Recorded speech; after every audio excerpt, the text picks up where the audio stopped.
Welcome everybody back to Beyond the Books with myself, Jordan, and my colleague Felix Medd. And welcome to the podcast, Felix. Do you want to introduce yourself, job title, service line, and a bit of what you do? So I'm Felix Medd. I'm Director at PCSEM and Head of R&D and Innovation Reliefs. That's good. So from a service line perspective, then, give us an example of a couple of clients, what their innovation relief journey was. Yeah, of course. One example that comes to mind recently is a client that's in an F1 adjacent industry.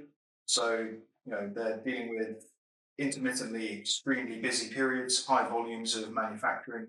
And, the journey at the start was they'd already worked with R&D in the past. They understood in principle what that service looks like, but I think they found that it had been a bit transactional in their experience before. They'd spoken to their advisor at the end of the year. It had been an exercise in trying to remember what they'd done 13 months ago or 18 months ago.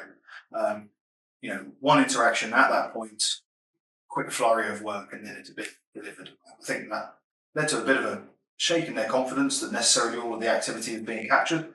And, it wasn't a particularly productive relationship, because if you do that as a retrospective effort, then you kind of limit your ability to plan and maximise the returns. And that's the real beauty of R&D, is as long as it's done properly, it can really be one of the most valuable forms of tax relief around. So when we started speaking to them, a lot of the emphasis was on prior planning. It's going to be different for every business, but being agile enough to work around their busy periods and having intermittent catch-ups throughout the year so that we had an idea of what their journey looked like and what new plans they had. And I think the real key change that they noticed was that they felt they could, when new projects were coming up, they could plan so that spend was allocated accordingly and more likely to generate a relief for them. And then when it came to the end of the year, that information was at their fingertips. Sat down with one of the senior analysts in my team, had a lengthier discussion with some of the technical managers at their end, and we produced a piece of work for them that was actually submitted, I believe, last month to HMRC, and they're now expecting quite a significant expenditure credit as a result. I'm very, very happy. So for you then, as a service line head for the wider group, what does your typical do? Yeah, I'm probably driven by my calendar more than most. I really think that, especially in a service line and a tax advisory line where compliance is such a key factor, that trust element really can't be beaten. So I'm a big fan of face-to-face interactions with clients. I think it helps us understand the business that they do if we can walk around their factories and their sites and see, in detail what their operations look like. So for me, probably 2-3 days a week, I'm either visiting partner offices in the group and helping partners and managers of teams understand what our ideal clients look like, or doing site visits with key clients, helping them plan for upcoming projects or taking them through R&D for the first time. The other days in the week, I'm usually working out of one of our offices, Northampton, Keynes or Leicester, and working alongside the team, a bit of problem solving and, in rare occasions, some inquiry defence for our clients to ensure that we can demonstrate the high levels of accuracy that in our work when HMRC query it. Just going back to that inquiry defence, because that was your role prior to joining TC Group, wasn't it? So yes. I suppose collectively, what we see in that is, I suppose that's where you add most value, because you've seen both sides of the coin, right? You've seen the clients that have had inquiries come back, and also you've seen the other side of it, the defensive, the challenging side, to be able to come to a resolution. I think that's absolutely true, right? It can be a particularly unpleasant process to deal with an inquiry from HMRC. I think not to linger on that too long, but certainly having that sort of volume of experience behind me when I came into the role at TC Group, I think it gives confidence both within the team and within the group and to our clients that they're in safe hands, because you can't reduce the chance of it to zero.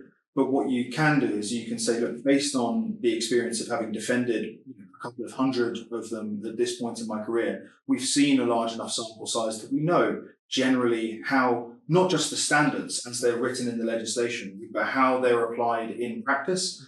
And I think for clients that have had bad experiences in the past or have heard about others that have, it's a real confidence builder if we can say, well, look, actually, you're doing project X, Y, and Z.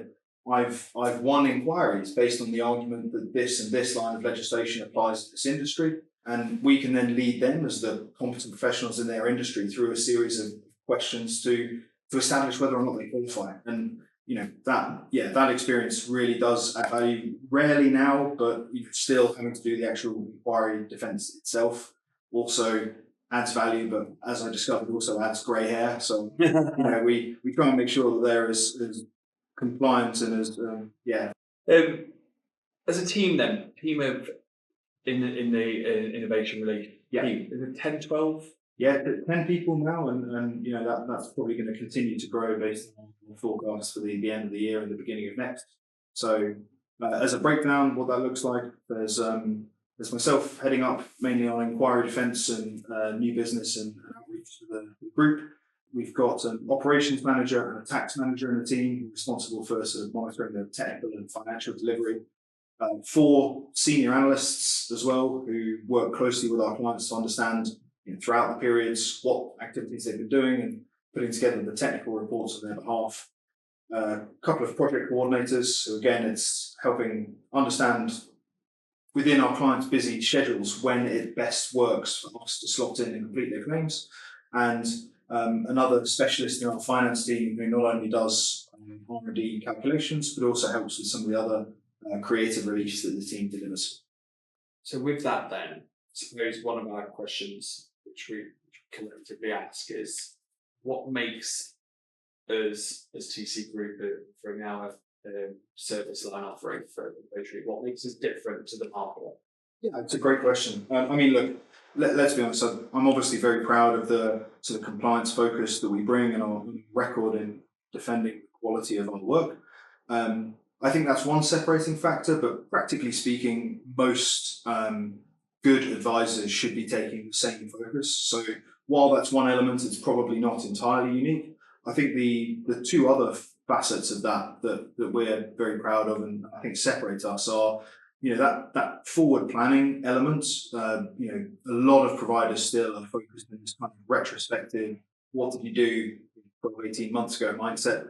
I think that doesn't help, particularly fast-growing, ambitious companies. It doesn't help them to really maximise value because you could get to the end of the year, close off your accounts, and all of a sudden realise that you've made some, in the way you've treated some of the costs, they might not be eligible, or that you've engaged subcontractors that are overseas rather than UK-based, costs aren't eligible. So I think a really proactive provider should be one that you can come to with questions so that you've got confidence that you've got R&D in mind month to month, if not day to day. And then the last part of it as well is, we've got the advantage compared to some of the independent firms on the market that in a lot of cases we're going to do the accounts and payroll for our clients too. So obviously with how significant the benefit from R&D could be, a lot of companies want to bring that in as soon as possible. And if you're working with an independent advisor, that will often require the accounts are completed and submitted, and then at that point they will receive the accounts, they can begin their own process. For clients of TC Group more widely, we've got the benefit of beginning work when accounts are in draft. We can ensure that R&D calculation is included in the original submission. Practically, that means that for clients that are ambitious and want that benefit brought forwards, we can bring it forwards as much as is maximally possible. So yeah, forward thinking, expediting of the work, and maintaining really, really high standards of compliance. It's brilliant. Thank you. About you then, what do you love most about your role? Probably not the mileage it entails, but the variation for sure. I mean, it's probably even people listening get the sense a little bit, but there's a degree of hyperactivity, I guess, that gets fed by being able to see clients across multiple industries day in, day out, and getting a feel for what they're doing that is new, different, and exciting.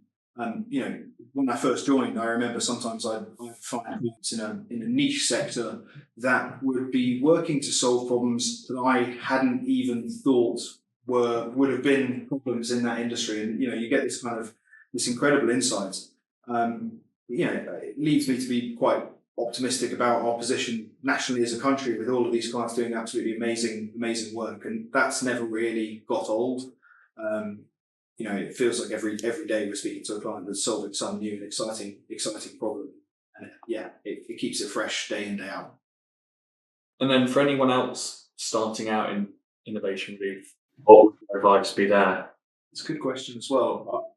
I think there's probably twofold, right? Where the first might be a bit obvious as well, but don't be afraid to let your enthusiasm guide you and shine through a little bit. I mean, for the most part, most of the companies that are eligible for R&D relief, it's because they're working, on the cutting edge in one of their sectors, and you don't get to work in a situation like that unless to some extent you've got some pride and excitement about what that entails. Of course, the other side of that, though, is that no amount of enthusiasm can make up for competence. So, don't just rely on other people's, interpretations or teaching of the guidelines. The brilliant thing about tax legislation is that it's available online and free.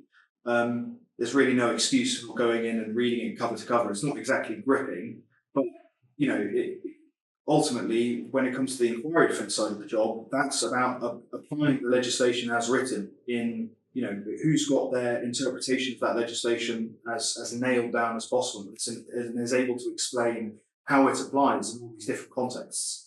You can't do that if you are qualifying work off the back of your understanding of someone else's understanding of the legislation. So get in the books and read it.